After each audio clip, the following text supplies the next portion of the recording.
bonjour aux amateurs des paris et des analyses. Alors pour le coup ce combat ça va pas être très long puisqu'on a là deux combattants qui sont pas d'un niveau bien reluisant, qui risquent de ne pas faire de très vieux os à l'UFC.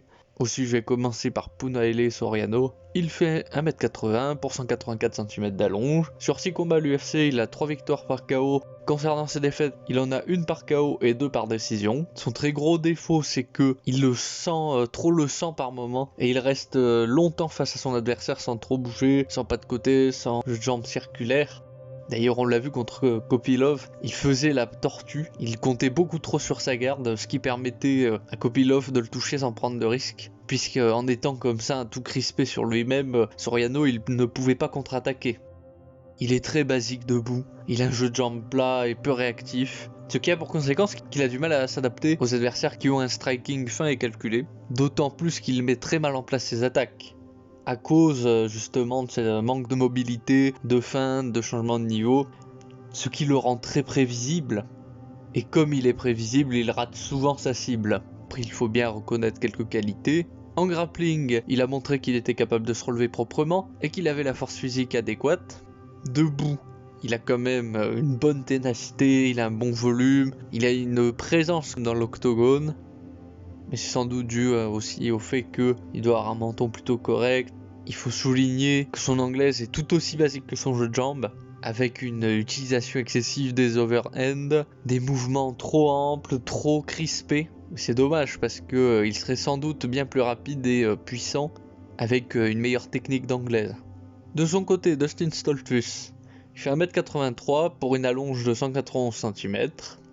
Sur 5 combats à l'UFC, il a 4 défaites, une par KO, 2 par soumission, une par décision. Et il a une victoire par décision. Il est principalement orthodoxe, il a quand même une lenteur tragique. Mais c'est dû au fait que il mérite le titre de détenteur des jabs et des crosses les plus laids. Il a une technique en anglaise qui est hideuse, surtout au niveau des coudes, il lève exagérément ses coudes sur ses jabs et ses crosses. C'est bien que des fois on hésite par moment, je ne sais pas si c'est un jab, un cross ou une overhand qu'il envoie, parce que c'est tellement un hybride entre ces coups là que c'est indiscernable.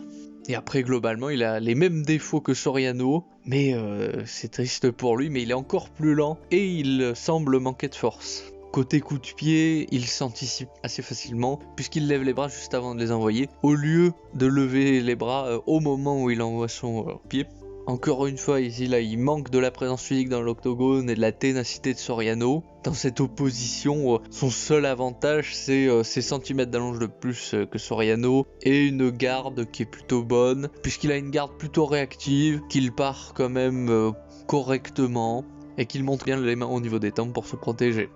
On a des chances infimes d'avoir un combat agréable à regarder, car Stoltzfus est bien trop immobile, lent, avec un déficit de puissance et de volume pour réussir à tenir Soriano en respect ou à rester à une distance adaptée à un adversaire qui a un peu un style de bulldozer, qui a un style de pressure fighter. Et je vois déjà Stoltzfus se faire coincer contre la cage, être ensuite contraint d'aller à la bagarre, de faire des échanges de coups longs et de perdre à cause de son infériorité athlétique et en technique d'anglaise. Ainsi, Soriano devrait l'emporter au premier ou au deuxième round par KO. Côté Paris, ce qui inquiète, c'est que je ne vois pas Soriano rentrer dans le top 15, ce qui fait qu'il est toujours un peu périlleux de parier sur un combattant qui est peu fiable. Mais bon, vu ce qu'il y a en face, ça rassure un peu.